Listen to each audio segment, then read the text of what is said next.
To those of us who already have joined the live stream, welcome, welcome. We will be starting exactly at 3:30, but there is not any audio while this video runs, so don't panic if you haven't heard anything other than me. And we look forward to starting right at 3:30.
Hello and welcome to our very first webinar of the fall 2019 school year. I am Amanda Klinger.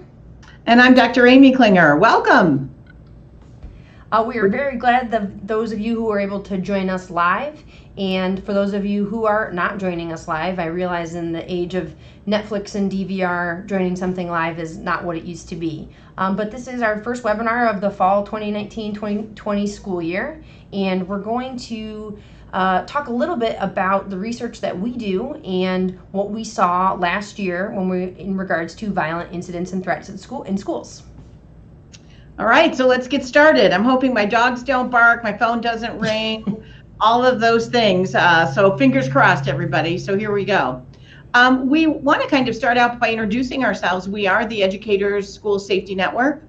We are a national nonprofit with a very simple, straightforward mission, and that is to put training, resources, and research in the hands of the folks who are going to use them, and that's educators.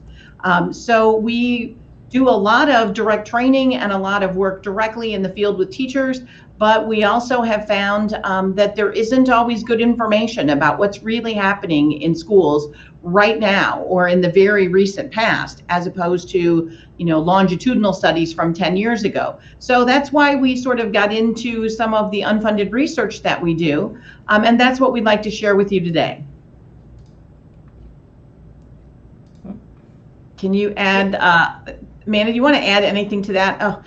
We're going to also run through these pictures of ourselves, even though you can see us, which seems a little bit odd. But hopefully you get the idea that we're going to have a kind of an informal sort of back and forth discussion about this research and hopefully add to your professional practice as part of it.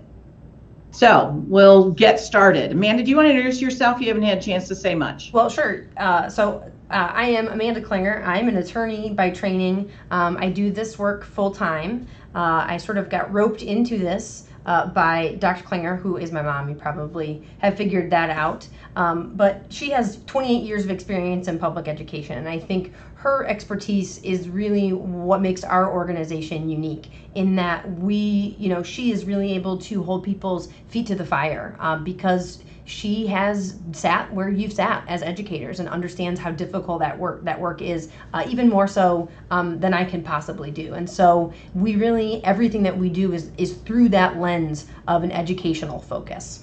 Well, this school year that we're talking about entering is my 29th year in public education, primarily as a building level principal at the elementary and the secondary levels. So some of what we're going to talk about today really transcends just administration and really talks about educators in general, school staff in general, parents, all of those school stakeholders that have an interest in what's happening in schools. So we're going to come from that sort of K-12 perspective today. So what we do as an organization, we're going to talk today about the research that we do, but we are primarily a training organization. So we provide professional development, school safety professional development from an educational perspective, and we work a lot on site with schools and school districts in K-12. We work some in higher ed. We try to produce a lot of resources and a lot of things that are available for folks to elevate their professional practice. And as we go throughout the webinar today, obviously it's only an hour. And so there's a lot that we can't cram into this time, although I'm going to talk really fast and we're going to try to cram a lot in. There's only so much you can cram in an hour. And so we're going to refer to some of the other resources that we have and other things that can help enhance your professional practice when it comes to school safety, because everything that we do as an organization is based in that notion of empowering educators to do this critical work. We're not trying to scare folks. It's 2019. People know that there's a possibility for violence in our schools. And so we're trying to instead go, so what are we going to do about it? And how can we do that in a way that supports our fundamental mission, which is educating students? So do you want to go ahead and jump in and talk about the research? Yeah, I think, you set the table very nicely for us in the sense that if we are going to work diligently to empower people to keep our schools safe and to prevent violence, we have to know what we're up against. We have a lot of perceptions of what's happening and perceptions and beliefs of what we're up against or what the threats are that we face based on past history. And unfortunately, sometimes those have taken on an enlarged sense, maybe more so than they need to. So if you haven't already done so, I encourage you to download the report that we just released last week. This is our annual report that we put out every year where we take a look at the past school year and we look at violent threats and violent incidents. And we talk about them in relationship to the school year, but also longitudinally, looking back at some of our past research. And so I encourage you to take a look at it because it gives you an overview of the methodology and the limitations and some of the research aspects of it, as well as some details. And you can find it on our website. But in general, we are pulling together and aggregating violent threats and violent incidents that occur in U.S. schools from August 1st till the end of June from 2018 to 2019, so this past school year. And we are defining a threat as an expressed intent to do harm.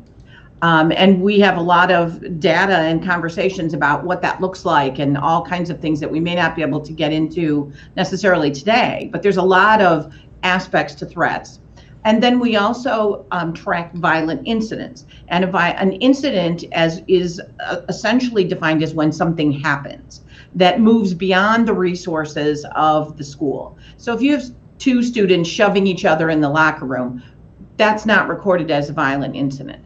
But when you have a fight with 25 kids in the cafeteria, law enforcement gets involved. That's considered as an incident. So when something happens that requires assistance or overwhelms the resources of the school and is not part of their day-to-day operational things, then that is categorized as an incident. The other caveat before we get started is these are aggregated based on media reports.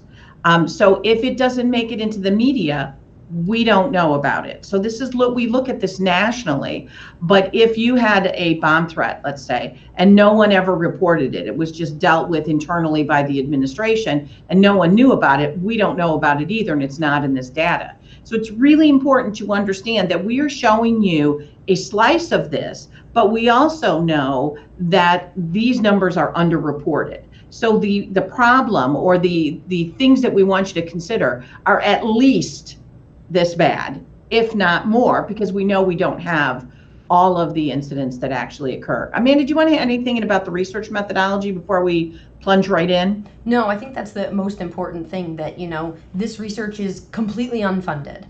So we know that we have some limitations, and the way that we erred on the side of we know the problem is at least as concerning as what we're able to quantify in this report. Right. Is it possible that it's worse than that? Yeah, it's possible. And as you indicated, there's things that might happen and not make it into media reports, and so they don't get aggregated into our data.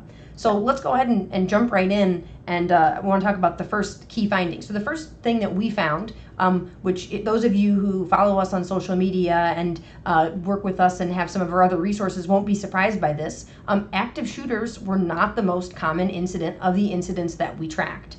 Only 6% of all of the tracked incidents involved a shooting in any way. Here we have a graph showing about the different types of incidents. Our most common type was a false report or a mock attack or the report of a suspicious person. And I think this speaks to the concern and the discussion that we're going to get into in just a little bit, that active shooters takes up such a huge amount of space in our collective consciousness as Americans. Parents are terrified, educators are upset, students know that there's the capacity for violence in our schools. And I think the number one incident being false reports, mock attacks, and the reports of a suspicious person is the result of that. People either purposefully, in the case of a false report or a mock attack, or accidentally, that fear is being weaponized. And we can talk in a little bit about the concern of something being just a threat, or nothing actually happened, or no one was injured. There is a cost to our students, emotionally, psychologically, and there is a cost to academic achievement when we spend time chasing down these things that it turns out was a false report. And the fact of the matter is, when there's a report of a suspicious person that is called in as an active shooter, or there is a false report, or someone brings a water gun and pretends to perpetrate a shooting, hindsight being 2020, we can say, oh, it was just this, nothing actually happened. In that moment, people were reacting as if it was an active shooter, and there is a cost, and we can't downplay that. And that's the dilemma that schools are facing. We know that these horrific acts occur, and so we have to be prepared, and we have to deal with those, and we have to consider that, and that has to be a part of our safety planning. But we also can't have it be the only thing, because our research indicates it is not the most likely event that's going to happen at your school. And the problem is, when you look at these statistics and you look at 6%, that doesn't mean you're never going to have anything else. It's looking at the likelihood, or the frequency of an actual active shooter event when compared to the level of fear and anxiety that you see with reports of false attacks, the assumption that if something bad is going to happen in a school, it's going to be a shooting, when in reality, there's lots of other things. So we kind of wanted to give you some data, talk a little bit about some examples, and then have a little bit of a takeaway, because it's not just about admiring the problem, it's also about sort of solving it. So there's a couple examples, and all the examples we're going to give you today occurred in the last school year. This occurred in last October, when someone had reported that there was a drunk individual trying to grab children off the playground. The information was put out there to the public to be on the lookout for this person. They ended up with a lockdown, securing the kids, and then after investigation, it never even happened. Now, we don't know, why or all the specifics of that, but here was a belief, and this is an example of this false report. There was a false report that something really awful was happening, and the school had the dilemma, and I think made the right choice to immediately try to push information out there and immediately try to get on top of this. But it ended up being a false report. And so as we looked at this research, we really wanted to kind of look at what exactly does that false report constitute. So oftentimes it's someone reporting something. Amanda just sent me one yesterday of someone with a cow that had escaped from a nearby, I think it was a stockyard, and someone was looking for the cow that happened to have a weapon, and it was called in as someone with a gun coming onto the school premises, but they were taking the cow back. And so the school went into lockdown and all these other things. And that's not blaming the school. It's just that's the reality of currently what is. And I think it really speaks to the difficult position that schools are in. If there is a report that someone is trying to steal kids, or here in my next example, this was a false report that was made deliberately. A student called 911 on the anniversary of Sandy Hook to report an active shooter. If a school receives information like that, how difficult that position is. You can't go, well, it's probably a kid making a false report, or they probably were mistaken. There probably wasn't someone trying to snatch kids. They have to respond appropriately until investigation can reveal what actually was the case at the time. Yep. So this really speaks to a concern that we always talk about, which is that school safety isn't just about active shooter response. School safety, the way that we approach this work and the way that we hope schools are approaching this work, is a comprehensive all hazards approach to school safety, where we're talking about all of the typical hazards and all of the things that might happen and that schools face. So school safety isn't just about active shooter response, but our school safety trainings and drills almost always are. And so I think it's important to look at and place this in context of what other research says. So David Roberge, who is a Harvard lecturer, talks about the psychology of risk perception. Now, Dr. Klinger, I know you just were reading this book. Do you want to speak to this one? No, but I'll hold it up. I was looking at it while I was standing here. No, I think it really capsulizes the issue of our increased awareness of the possibility of a school shooting has resulted in inflating the frequency of it and the belief that it's happening so much more often. And with also the idea that as schools we've kind of owned this idea that if you're going to run into an active shooter, boys and girls, it's going to be at school. No, it is very likely that gun violence is going to be run into in the neighborhood, at a movie theater, at a shopping mall, or somewhere else. We should not be owning this issue that there is the potential for gun violence. So if you look at the odds there, they're pretty astronomical. 1 in 614 million that a student will be shot and killed at school. The odds are greater that the student will be killed on the way to school or will be killed in participating in school sports than that they will be killed in a school shooting. So think about that. We don't do a whole lot with safety of arrival and dismissal and getting to school. We don't do as much with safety in after hours sort of events, but yet the likelihood is greater that a student will be killed in those two events at school than in an actual active shooting at school. And then it goes on to sort of look at some of these statistics from the Department of Education. Between 1992 and 2015, fewer than 3% of all child murders occurred at school. Now, does that mean that 3% is acceptable? Absolutely not. And we are in no way minimizing the impact and the value of preparing and training for these events. But it can't be the only thing that we do when we talk about school safety, or we are making our schools less safe. When the only thing we're doing is active shooter, we are not dealing with the more likely problems and crisis events a school will face. So the question is, if we know that active shooters are statistically rare, and we know that it is taking up an outsized amount of space in our collective consciousness. So the question is, what should we do about it? And I think, Dr. Klinger, you just hinted at this. We have to create space in our mind for both things. We have to prepare for the statistically rare event, an active shooter, but we have to open up space. We only have so many hours of professional development in a school year. We have to open up space to do school safety preparation and have conversations and have professional development about all of the other types of hazards that schools face. And most importantly, we have to make sure that we're doing this in a way that empowers educators, not intimidates them. And we'll talk about this impact on students in a little bit, but it's really important, when we have abdicated some of this work to law enforcement. And I think it's important to remember, school safety is an educational issue that happens to involve safety and security. It is not a law enforcement issue that happens to take place in our schools. And this is something that we talk about a lot, and it's a subtle distinction, but we cannot take our normal modalities of policing and simply place them on top of schools. Now, this is not to say that law enforcement can be incredible partners. They can. They have important expertise, and when we see schools that have good working relationships with their local law enforcement and their local fire and EMS, that is a wonderful thing. But we cannot say to law enforcement, come solve this problem for me. It is an educational issue, and they can be partners, but it needs to have an educational solution. Part of that we always talk about is that we have a comprehensive all hazards approach. If the only school safety trainer and the only professional development or the only drill we ever do is about an active shooter, we need to rethink the approach that we're making. Do you want to talk about this, the risk matrix that we have? And the reason that I put this in here is I want you to reflect on this just a little bit, because if we really look at the findings here in number one, that only 6% of the events were actual active shootings, and if we took any incident involving a gun, the presence or the use of a gun, we're at still less than 25%, right around 24%.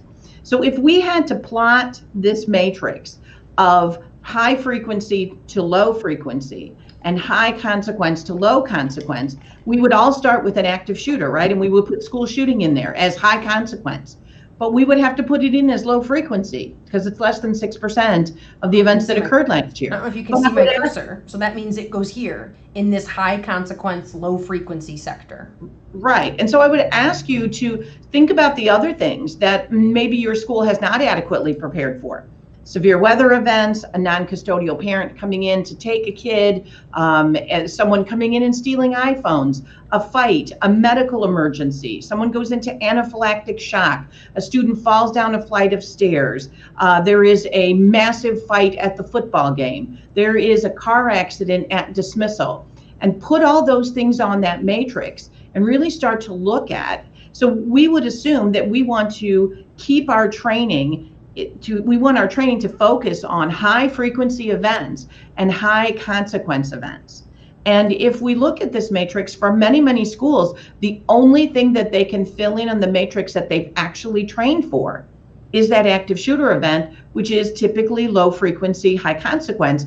And all the other things that you fill in on that matrix, have we really had training for those? Have we really planned? Have we done anything to prevent those events as well? So I ask you to, reflect a little bit on that, and that maybe that's a way to help us put some of those threats into perspective. So let's go on to finding number 2. So the second key finding is we found that most schools are not prepared for bomb incidents and threats. And this is based on the amount of bomb incidents and threats that we found in our research. So this research actually started as research only into bomb incidents and threats. There is a database for law enforcement that education people are not allowed to access and not able to access. So that information isn't any help to educators who are trying to determine. And so we started doing this research as bomb research, and then we expanded in 2016 to include all school-based violent incidents and threats. But we do still break out bomb incidents and threats separately. And we found that bomb threats are 60% as likely as gun threats. So that means for every 10 gun threats that we have, there are 6 bomb threats. And so then my uncomfortable question that I will pose to you, for every 10 units of preparedness that you've done in your school for active shooter threats or incidents, have you done 6 units of preparedness of bomb threats and incidents? And that typically is not the case in almost any school. We looking at of threat types, of known threat types in this past school year, 32% of our threats where the type was reported were bomb threats. So bombs do happen, and bomb incidents and threats do happen. And we have a couple of examples of that. Do you want to speak to any of these? Yeah, I think it's really important for us to understand, when we work with teachers and educators, they're often very surprised that there's any detonations whatsoever. And we're not necessarily talking about a catastrophic detonation, although clearly that's an area of concern that potentially, we're always concerned about. But there's 2 of them here, 2 examples that I wanted to show you. One from November of 18. In this particular case, somebody threw some firecrackers into a trash can in the bathroom. They ignited, a loud booming, smoke fills the hallway. People begin to believe that there's a fire or that there was an explosion. The high school is evacuated. Law enforcement is called in to respond.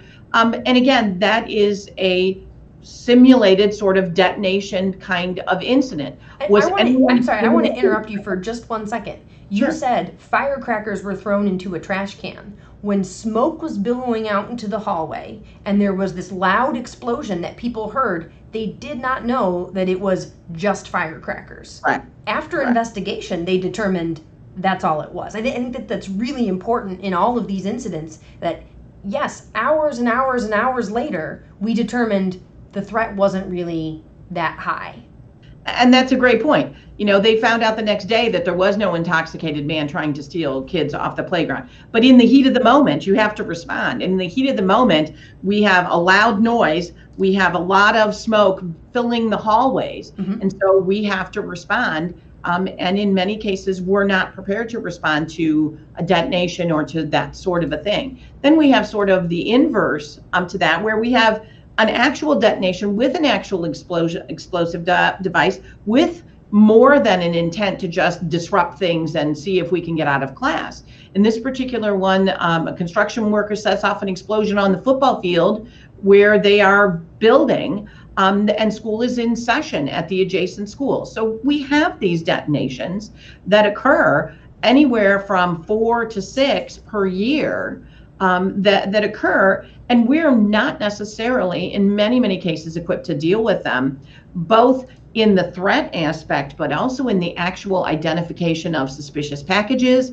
identification of suspicious elements or things that, bomb-making materials, all those kind of things, because they're there. We know in the thwarted plots that we looked at in the last school year, a significant percentage of the plots that were stopped, the person had bomb-making materials or had discussed making bombs as part of that.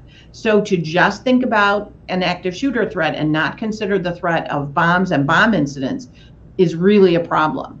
And so that's one of the issues that we deal with all the time, is that we hear, well, it was just a threat, so what's the big problem? It's just a threat. Well, there's a lot of consequences, and I think we need to talk very briefly about some of the misconceptions about these bomb threats that aren't a big deal. I mean, educationally, there are a number of costs associated with that. Everything is disruptive. We lost instructional time. We have lots of people that go, that worked, I'm going to do that. We tend to see them in clusters. There's a lot of copycat things. You're doing this response under a microscope because everyone has called their parents, the media is there, fire and EMS are there, law enforcement's there. It is a nightmare in the sense that it compromises the asset of trust and reputation and really creates a lot of anxiety and fear in folks. So there's clearly that educational cost. And then there's also that cost to the community in terms of consumption. Yeah, and before we move on to that, those costs are costs, whether it is a low-level thing that was just a firecracker and it turns out no one was in danger, or if someone lights an explosion at a construction site and no one is injured, that's a cost. And it's a cost if it's just a threat. When someone writes boom on the wall of the bathroom and people perceive it to be a bomb threat and they respond, there's still these same educational costs. Here's what you were talking about, cost to the community. Go ahead. I interrupted you. No, it's okay. Go ahead. Well, so there is a cost to the community. There's a consumption of resources. When we have to call out law enforcement and the bomb squad and emergency responders, those folks ought to be doing something else. They ought to be responding to real emergencies, not someone who wrote boom on the wall of the thing. So and the anxiety aspect. Make sure you talk about that, because that is a community cost as well. Yeah, and we're going to talk in a second about the cost to students of having all of these things and having them hang over our head, and what are the educational costs. So I'm gonna hold that discussion for a second. All right. So the question is, what should we do about it?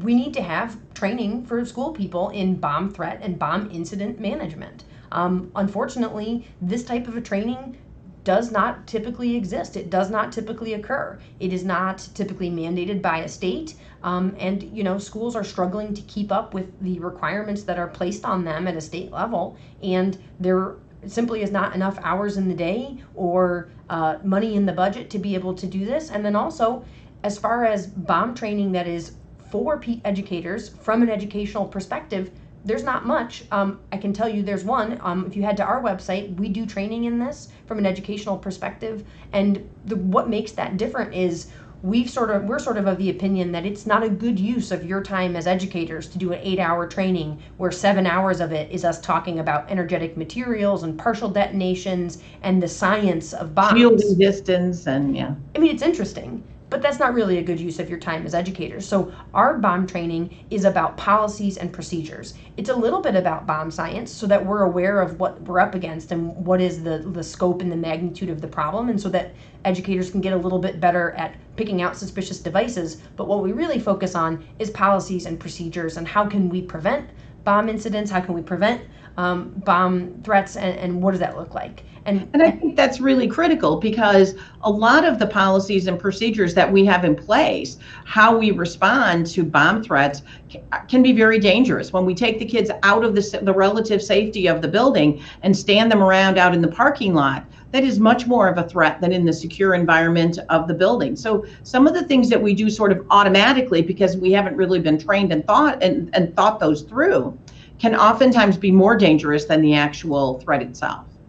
So I want to move on to our third key finding, and this is the troubling longitudinal trends when it comes to threats has continued in this past school year. So although in this specific year from 17-18 to 18-19, we had a 9.5% decrease in threats, which is great.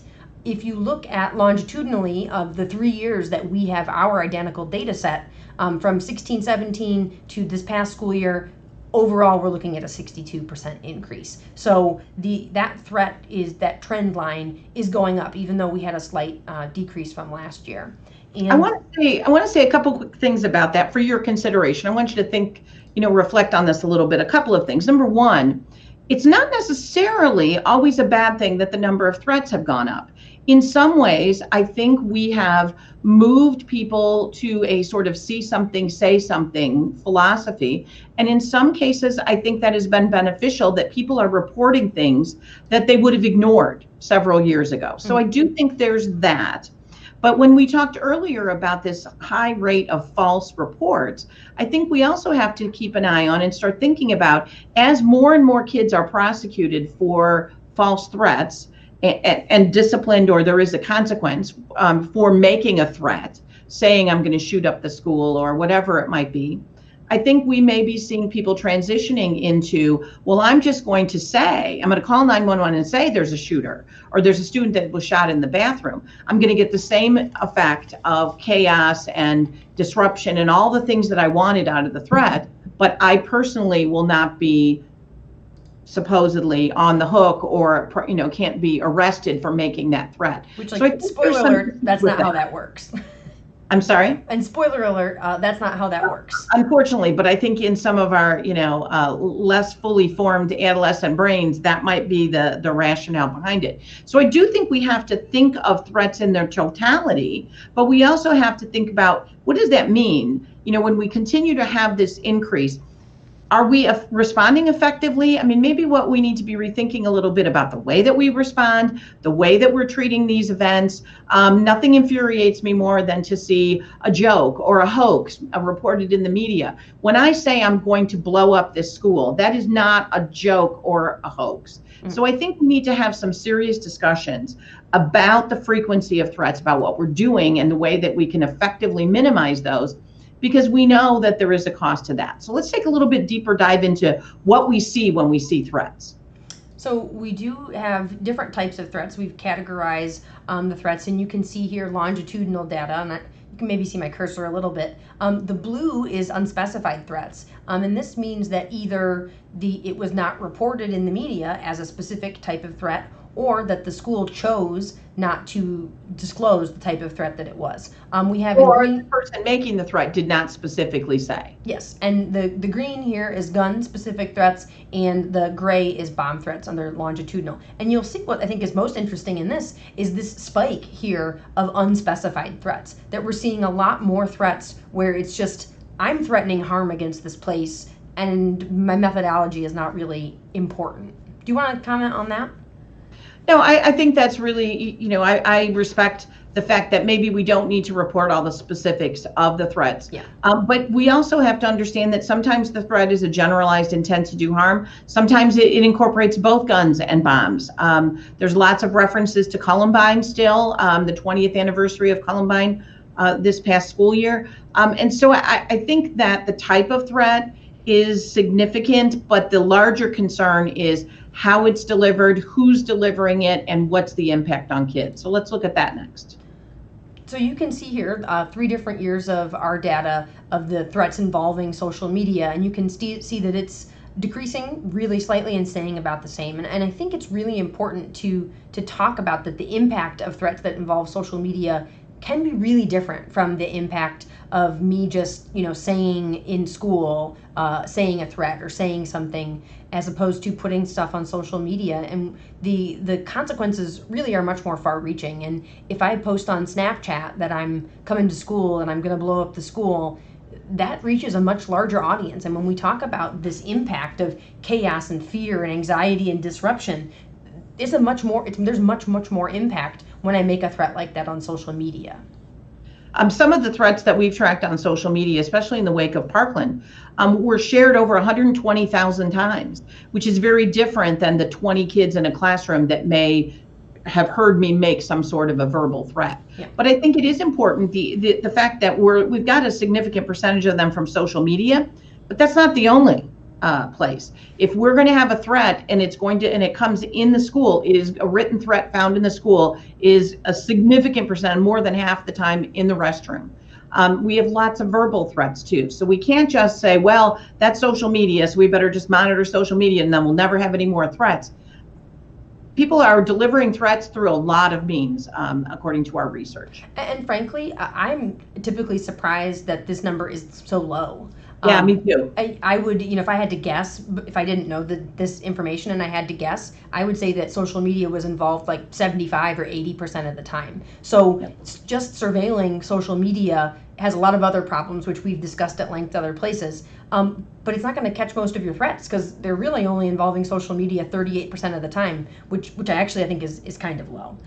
The other quick takeaway that we have that 87, we try to break down individuals who made threats and individuals who perpetrated violence at schools. Only 87% of the folks who made threats at students at school were male, which I don't know how critical that is to know. But it is. And 87% were students. So it's 88% for males, 87% for students. But I guess the takeaway for me there is that we cannot say, oh yeah, if we got a threat, it's from a student. Not necessarily. We have a significant number of outside actors and people that are influencing the school. Sometimes we have parents and staff that are part of the threats as well. Oftentimes when they're they're irate about something, or they're really angry about something, or whatever. So yes, the vast majority is our students, but we cannot shut our eyes to the fact that there's outside actors as well. So I want to talk about this, and this is why I said I wanted to hold the discussion for a little while. I think, we talk about threats, and we hear this a lot. Well, they're just threats. Who cares? What difference does it make? No one was hurt. There is a cost to our kids that we have this incredible rate of threats happening, that we have these intense security type interventions in the name of school safety. And I've actually had a conversation with someone who was saying that we should arm teachers. And they said, I'm not a gun rights person, but we should arm teachers because we should do whatever it takes to keep kids safe at school. And I think we need to shift that. We need to do whatever makes sense. Or whatever works. Whatever works, or whatever actually makes sense. I think, there is a cost to our kids. And so we have a couple of different case studies to talk about this. Do you want to talk about this? I think you're more familiar with this one than I am. Yeah, this one occurred in February, and it got pretty widespread media attention, so I'm sure you most likely saw it. But this was a situation where the school went into lockdown. They were in lockdown for some period of time. This girl wrote a message to her parents in marker on her arm because she said if she was killed, she wanted them to know that she loved them. And there's a lot of problems in there's a lot of problems right here just in one photo. One is the fact that we're going into lockdown for a bomb threat, but everyone thinks it's an active shooter. So there's a communications problem there. But it really typifies this idea that if there's going to be an active shooter event, it's going to be in a school. And if anything happens in a school, it's going to be an active shooter. And if my kid is injured or killed in school, it's going to be from an active shooter. And that's the only thing I worry about as a parent. How unsafe are we making our kids by saying that's the only thing I worry about? That's the only thing that I'm focusing on. And it's a very heartbreaking photo to have a kid, I believe she was 9, to have an elementary school student assume this is it. And do that. And so I think that kind of typifies the problem. But the next one I think is even more heartbreaking, frankly. So we always sort of hesitate to talk about this because it's on Tumblr, and so we can't really verify the author of this post. But this person is, and I'm not sure how much you can even see, but yeah, they're portraying themselves as a teen, and they're talking at great length about the impact of the school safety culture in their school, which is the school safety culture in a lot of schools. They say that every drill comes with a full day of teachers crying and telling us that they love us so much and they will die for us. And every kid in every class looking around and wondering, who will I die for? Who would die for me? You walk to the bathroom and wonder every second, if it happens now, where will I go? You test supply closet doors to see which ones are unlocked. You memorize which furniture is light enough to barricade a door with.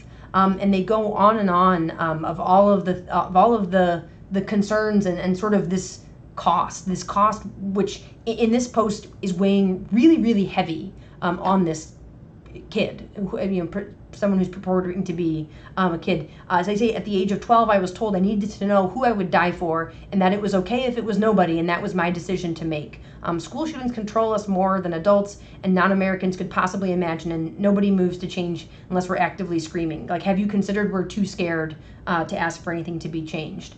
And I want to also draw attention to this video, which you probably have seen. This was released yesterday from Sandy Hook Promise, and it's a video that if you haven't seen it, I'm going to spoil it a little bit for you. Starts as sort of like a back to school commercial of all of these things of back to school essentials, and it really, I think, captures the horror and the anxiety and the terror that students feel.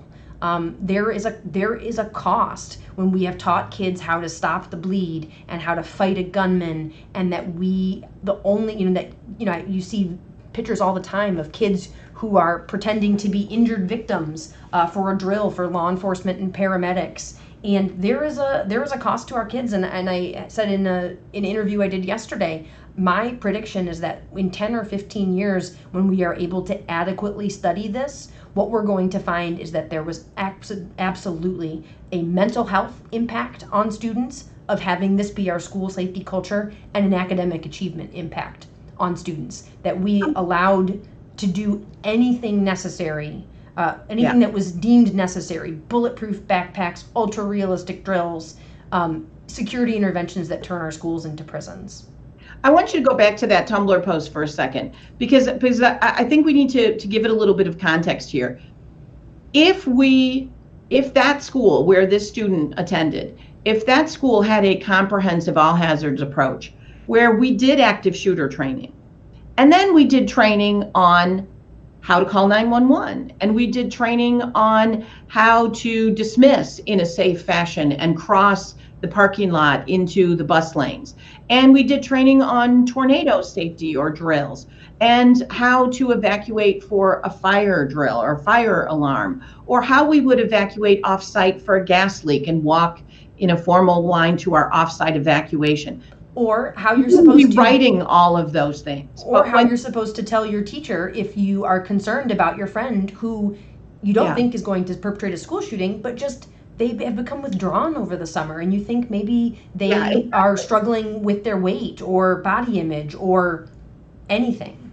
So if we are taking this totally, and I don't want anyone to misunderstand that we're saying you should never train for active shooter. Clearly, you should. But this post is a very graphic representation of an obsession that has been thrust upon kids, a high level of anxiety that has been put upon kids at the exclusion of other things that has actually made them less safe rather than more safe. Because that kid writing that Tumblr probably doesn't know what to do if he's there after school and a tornado is coming. He probably doesn't know what to do if someone approaches him and tries to get him to leave with them. He probably doesn't know what to do if he sees a fire in a restroom.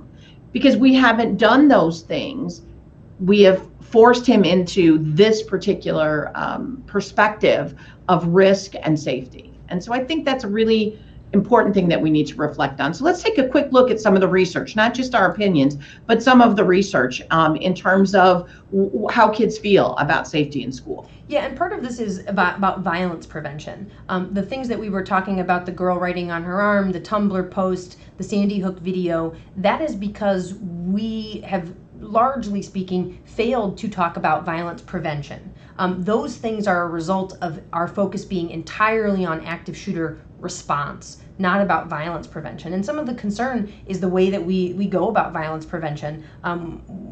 We have a tendency to do that in ways that are seen as quick fix. And one of the concerns that we have about this is violence prevention that looks only like surveillance. So the National Center for Education Statistics indicates that in 2016, 94% of high schools used cameras to monitor students, and that this is double the amount from just 10 years before.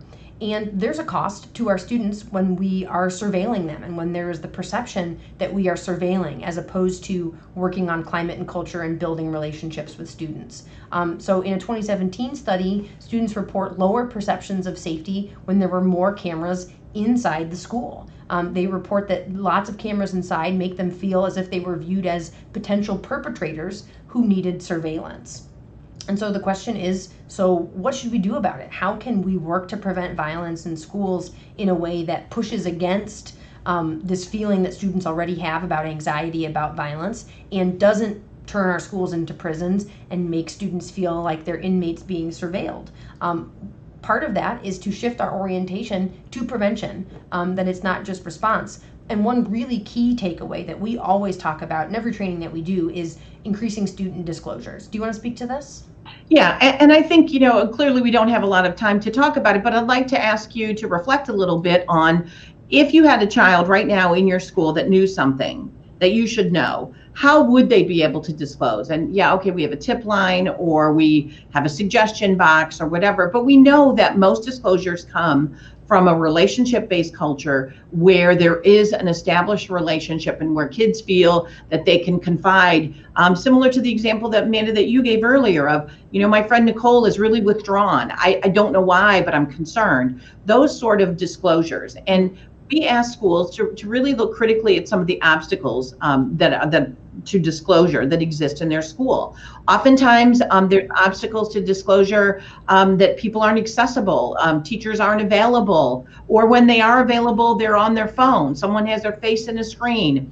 One of the biggest obstacles to disclosure is two adults standing together because the kid's not going to come up and talk to those two adults and have that conversation. So it's really critical that we move beyond just going, yep, we got a tip line, no problem, we're going to find out anything that our kids will tell us. No, we don't. Kids don't tell us and don't make disclosures because they don't believe we're going to do anything about it, or because they don't have a mechanism by which they can do that in a personal manner as a personal relationship.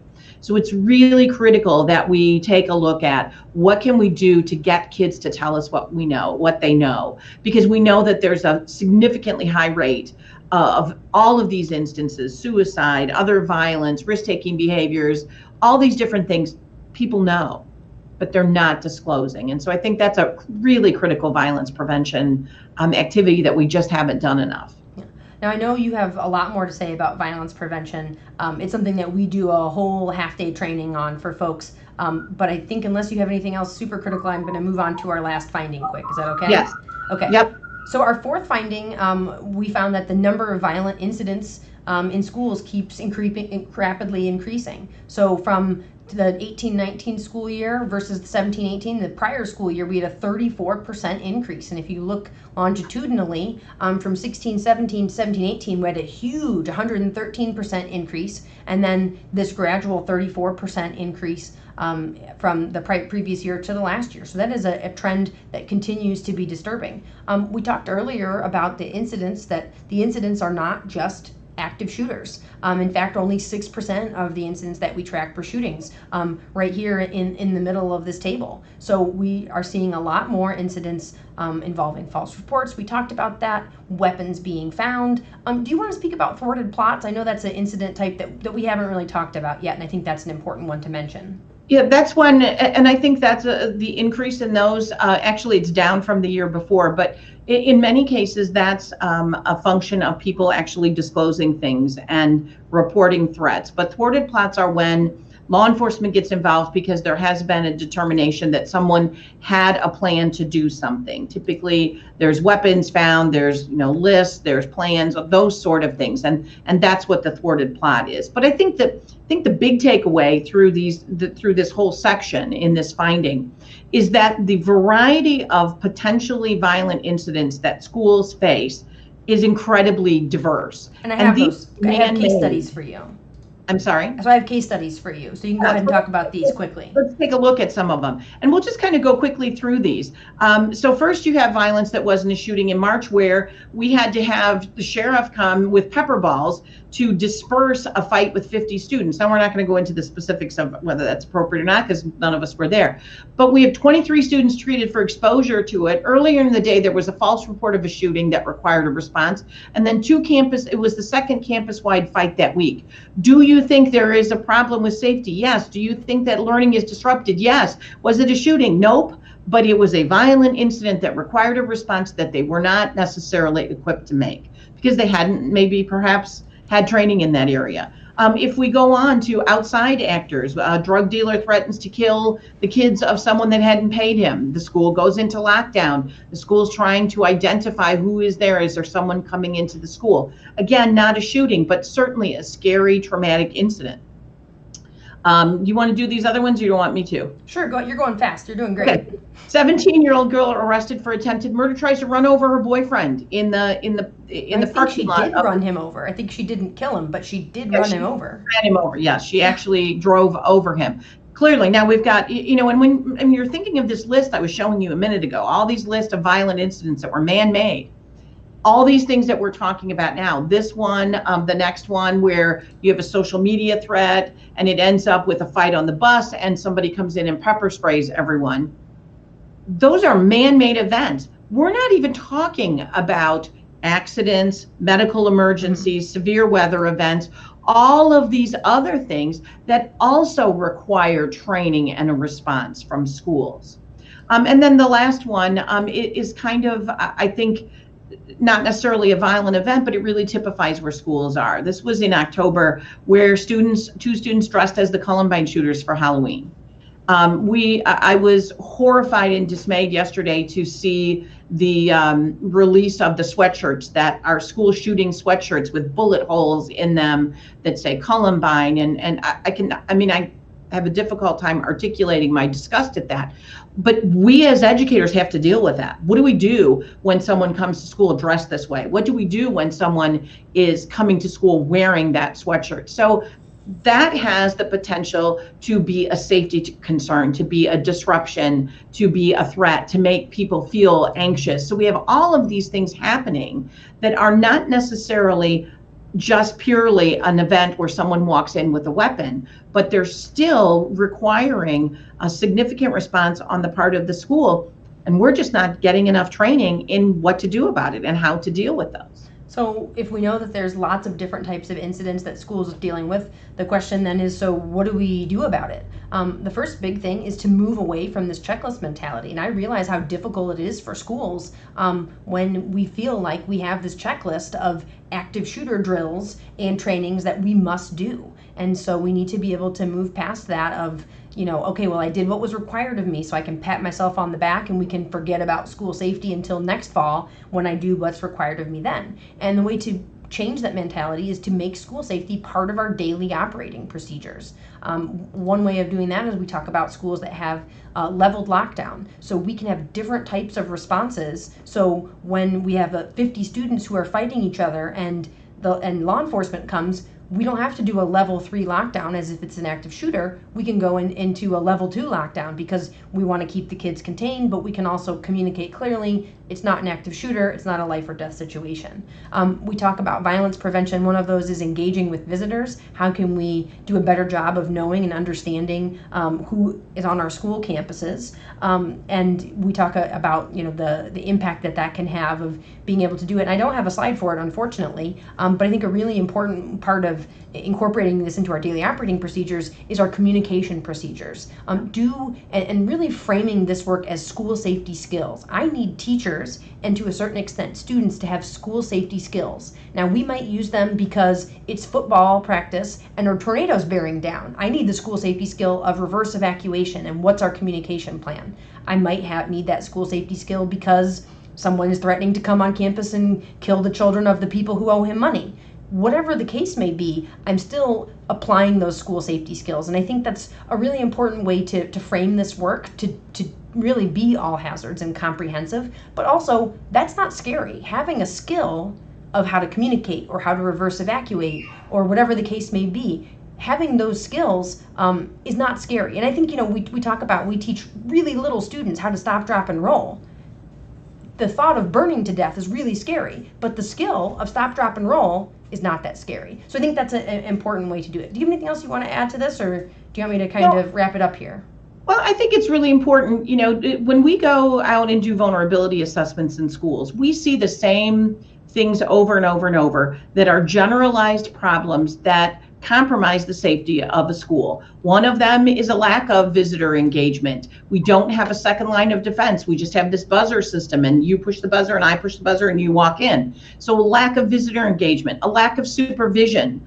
We don't have enough people there when school begins and when school ends, or we haven't prepared for after hours. So we see the same sort of things over and over. That lack of visitor engagement, that lack of supervision, like what you talked about, the lack of daily operational procedures, that disconnect between here's what we have written down and then here's what we really do. That disconnect is a really dangerous situation where we have people that don't really know what to do because they have never been trained or empowered to do so.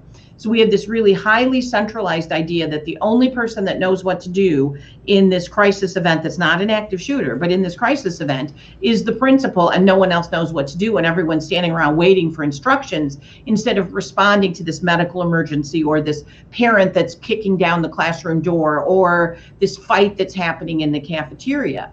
So that's why I think you see us really harping on this idea of an all hazard sort of approach, because all of these things that we've just talked about and some of the additional ones, using ID badges, securing unused areas, screening visitors, all those things, they don't cost a tremendous amount of money. They cost the will to invest in people and invest in training and to look beyond just one narrow sort of event. And so I think that's kind of the takeaway from the study in general, is that we have to look beyond our most irrational fear and really look at what is the most likely event to occur? And have we prepared for that in addition to the specter of a school shooting? And that grid we showed you earlier really can help you to put that into perspective. So where do we go from here? Obviously, we haven't solved it all in this short period of time. No, but we've said a lot. but hopefully you feel that there is so much that we can do. And I know the purpose of this webinar wasn't to get into a ton of strategies or specific things to be implemented, but to more start to think of that conversation of what really is the case and where do we go from here? There is so much that we can do. I do want to say, if there's someone that you wish had seen this webinar, it's going to be archived. Those of you who joined us live, we are thrilled that you're here, but you can watch it later and it'll be archived, and you can head to our website, eschoolsafety.org/webinars. That's where that's going to be. This is part of an ongoing series of free online educator-focused professional development. So part of that is our live streams that we do on the Thursdays when we're not having this webinar. Part of that is our podcast, our School Safety Free Period podcast, which is a little bit less formal, a little bit less academic, and we talk about things that are too absurd to be true, but they are true, and then we have some takeaways, so it's sort of that edutainment, so it's fun and it's entertaining. If you enjoyed this webinar and you want to check out the next webinar that we have upcoming, it'll be next month on October 17th. We have a webinar talking about the hypocrisy of school safety. Do you want to explain a little bit what that webinar is going to be about? Yeah, I think, Mandy, you're the one that brought this phrase into my lexicon last year, and that was the whole idea of security theater, of looking like we are doing something when we're not. And so I think we need to take a little bit of a harsh look at what are we really doing, as opposed to this is the shiny thing we're holding up and saying, here's how we're keeping your kids safe. What are we really doing? And so we're going to take a little bit of a critical look at that. And every one of the webinars really hopes to combine some provocative sort of questions and some reflection for you, but also some specific strategies of things that we can do. So, and then we also, another way that you can connect with us, you can sign up for our webinar. If you have a QR code scanner, you can pause the video. Our newsletter. You said our webinar. Sorry, for the newsletter. We have so many free online professional development resources. I can't keep them straight. I can't even say them all. I can't keep them straight. If you have a QR code scanner, you can pause the video and do that. You can also pause the video and type in, I'm sorry, that's the best URL I have for signing up for the newsletter. If you go to our website and you aren't signed up for the newsletter, it'll pop up and prompt you to sign up. So that's pretty easy to come by as well.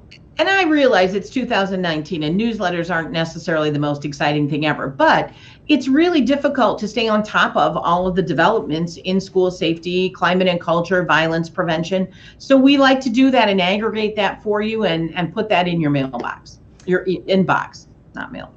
The other resource that we have is our book that we wrote through ASCD, and you can buy it on Amazon. You can probably buy it like anywhere that you buy books. You can buy it on our website. You can buy it directly from ASCD. But what's I like about the book is, number one, we were able to write it without strangling each other, which I think is an accomplishment. That is actually. But what I actually like the book is it's very unfussy in the sense that it is academic and there are a lot of citations and it is based in evidence, but it is not it's not our dissertation. It's not your dissertation. It's not my dissertation. It is a practitioner's guide. Yes, it is for practitioners. It is for educators. But we've also heard a lot of positive feedback from parents. One of the biggest and best advocates we can have for school safety is parents. And you don't know what you don't know. And so this is a really good introduction and primer to that sort of comprehensive all hazards approach. And many of you are sitting out there wearing both of those hats as educators and parents and other school stakeholders. And that collaboration is really important. And we tried to speak to that in the book as well. And then finally, you can connect with us at our website. I attempt to do Twitter and Facebook, which is another good way to get information in your hands quickly and to stay on top of some of the things that are happening in the field. So we encourage you to do that. Reach out to us, email us, let us know what we can do to help. And then finally, I was there and then you changed your mind. Talk about something else. There you go. So if you need proof of participation for this webinar, you can head to the website. There is a cost to defray us being able to give you proof of participation. The resource itself is totally free, but there is a slight cost for that. And if you head to our website, eschoolsafety.org/webinars, you can sign up for proof of participation for this webinar. And if you feel like you liked this one and you also want proof of participation for the other ones that are coming up this fall, there is bundled pricing if you want to get proof of participation for all four. You do have to take a quiz, which I think will expand your knowledge, but that is for us to be able to know that you actually participated and were here for the webinar. And keep in mind, you'll need to work with your local professional development organization as to how that transfers into credit. But we provide you the proof of participation to enhance your professional development. So we're hoping that you will try to join us pretty much every Thursday. Invite your friends, have conversations with your staff. I think it's a great opportunity for professional development to occur either live, where you can interact with us, or that's archived. But on Thursdays, you'll either have the opportunity to participate in one of these webinars each month, or to participate in our live stream of the podcast, where we talk about the things that have been occurring, and we try to make it very timely and very much what's on your mind as educators in this school year. So we'll try to make that as strategy-based and real as we can for you. And we welcome your suggestions and comments of what do you need, what would you like to hear about. We would love to connect with you. So that's the end of this webinar. We really appreciate those who joined us live, and folks who are not joining us live. We're hoping that in the future, when you watch this, which is the present for you, that you enjoy it. And always don't hesitate to reach out with us with any questions or anything that we can do to help. Thank you.